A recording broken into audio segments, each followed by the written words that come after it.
Good afternoon, everyone. My name is Connor Bryant.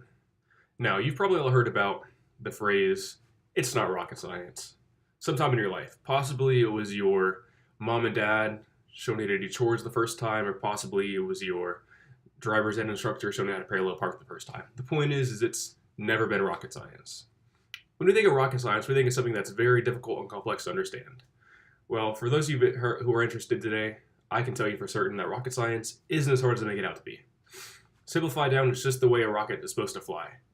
And we can think of that as thrust. Thrust is what propels a rocket.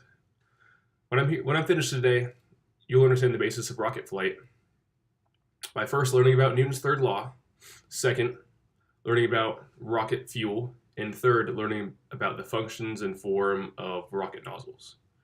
All right, so let's start with Newton's third law. So all of Newton's laws can be found in his book Principia Mathematica, written by Isaac Newton himself. The third law states specifically, to every action there is an equal and opposite reaction. So let's break down what this means. So let's talk about the action first. An action is any sort of force on an object. So if I have a tennis ball here, if I push it, there's a force acting upon it. And that's what an action is. Now let's talk about the reactions. The reactions are, simply put, just the effect to which an action gives an object. So for instance, if I bounce this tennis ball, the action is me bouncing it, pushing it down, and then the reaction is it coming back up. So just for demonstration, action, reaction, action, reaction. And another way we think of this is also by blowing a balloon up. So as we blow air into a balloon, there's an action, and the balloon expelling the air out is the reaction. So as we can show, action, reaction. All right. That's much like how a rocket works. You know, as the air is expelled out, the rocket is propelled forward. So now we know a little about Newton's third law, which is every action has an equal and opposite reaction. So now we can start to apply that to rocket science, which is how a rocket flies. But in order for something to fly, there has to be fuel. So now I'm going to tell you about rocket fuel, what it's composed of, how it's ignited, and finally, how the exhaust is used to propel the rocket. According to NASA, liquid hydrogen fuel is the fuel of choice used for the American Space Association. One of the benefits of using liquid hydrogen as a fuel is its abundance. Hydrogen is the most abundant element in the universe. One of the problems with using hydrogen is that in its natural state, hydrogen is found as a gas. And in order to be used properly as a fuel, it has to be in a liquid form. So scientists have to essentially cool down the hydrogen to make it in a liquid form. And to keep it in liquid form, it has to be below negative 423 degrees Fahrenheit.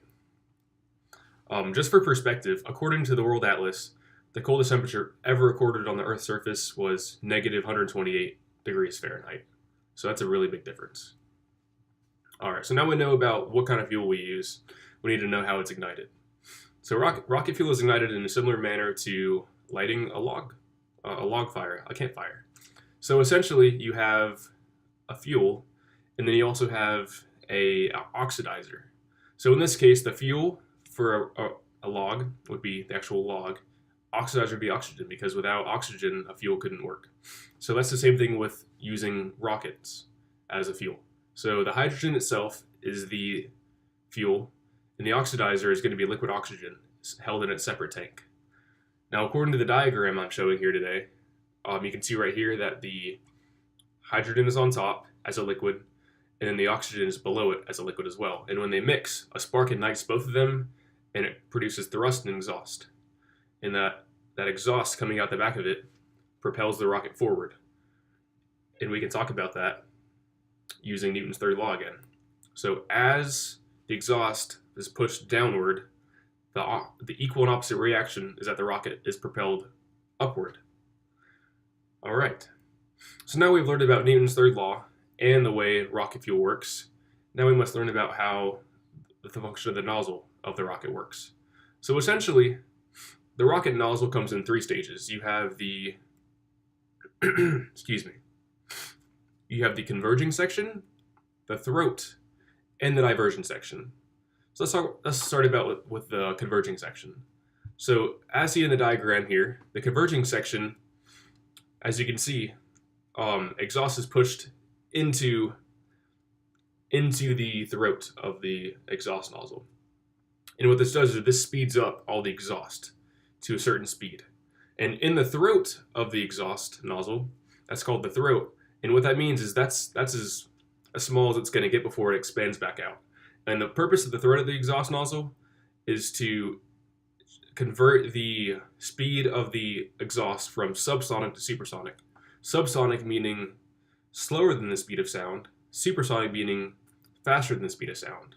So as in the diagram, you can see how it goes from slow to faster to fast, and as it passes through the throat into the diverging section, it goes even faster, and that's the goal of the diverging section of the nozzle.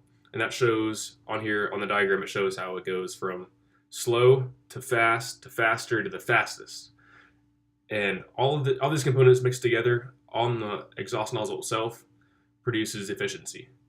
And the way that the exhaust nozzle shapes affects efficiency, and scientists use specific shapes to increase maximum efficiency of the rocket, accelerating very fast. So now you've learned the ways in which a rocket flies. You've learned through understanding Newton's third law, you've understood through the way a rocket fuel ignites, and you've understood this on how the rocket nozzle channels exhaust to generate the most thrust possible. So rocket science isn't as hard as they make it out to be once you understand the concepts. So now when someone tries to tell you it's not rocket science, you can say to them, actually, it might be. Thank you.